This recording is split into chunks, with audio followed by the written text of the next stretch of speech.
बनाना तो दूर है, बहाना इतना बढ़िया बना लेते हैं यार तुम्हारा फोन ही नहीं लगा, क्या करते हैं?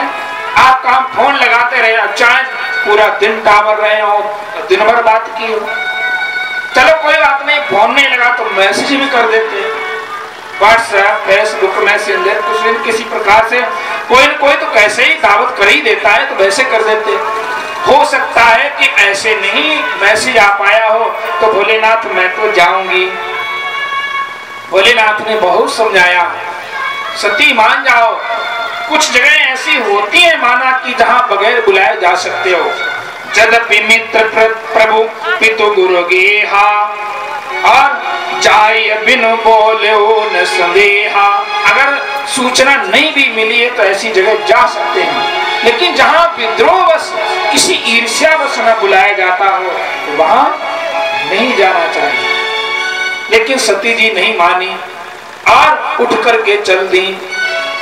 अब मायके की ऐसी लगन भी होती है कि मायके में कोई कार्यक्रम हो, अब यहाँ इतनी माता बहन लोग सब लोग बैठी हैं, अब कोई धीरे से कान में आके कह दे कि तुम यहाँ बैठी और तुम्हारे मायके में तुम्हारे भतीजे की आज बारात जा रही, तो यहाँ पे कोई बैठा रहेगा?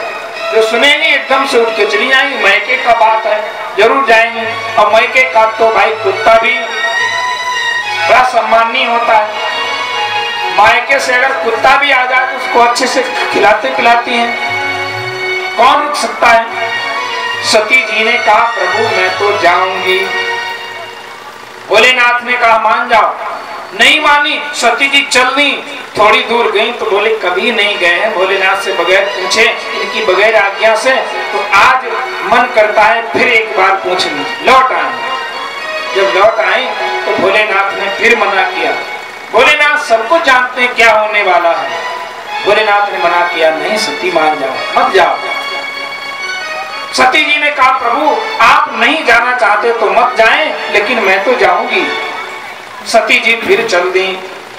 भगवान भोलेनाथ की आंखों में आंसू आ गए, रोने लगे, सती ये हमारा और तुम्हारा अंतिम मिलन है, अब इस शरीर से नहीं मिलेंगे,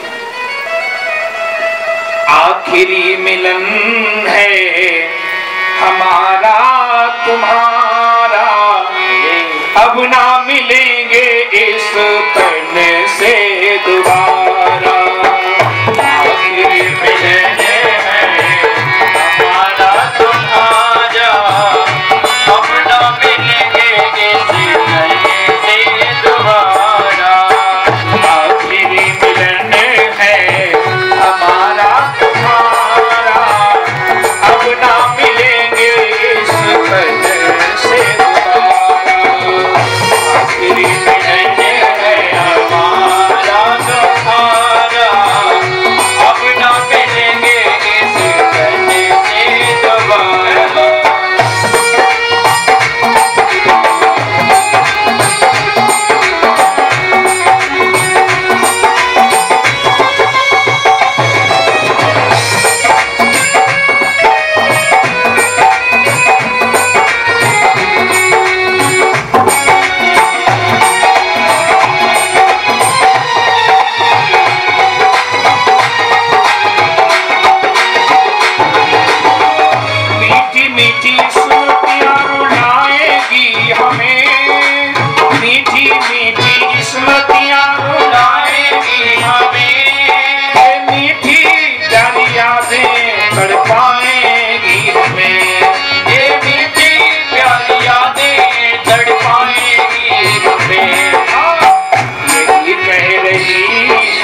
सती मैया जब नहीं मानी तो भोलेनाथ ने 2-4 रुद्रगण साथ में भेज दिए। अब सती जी आई दक्ष जी के यहाँ।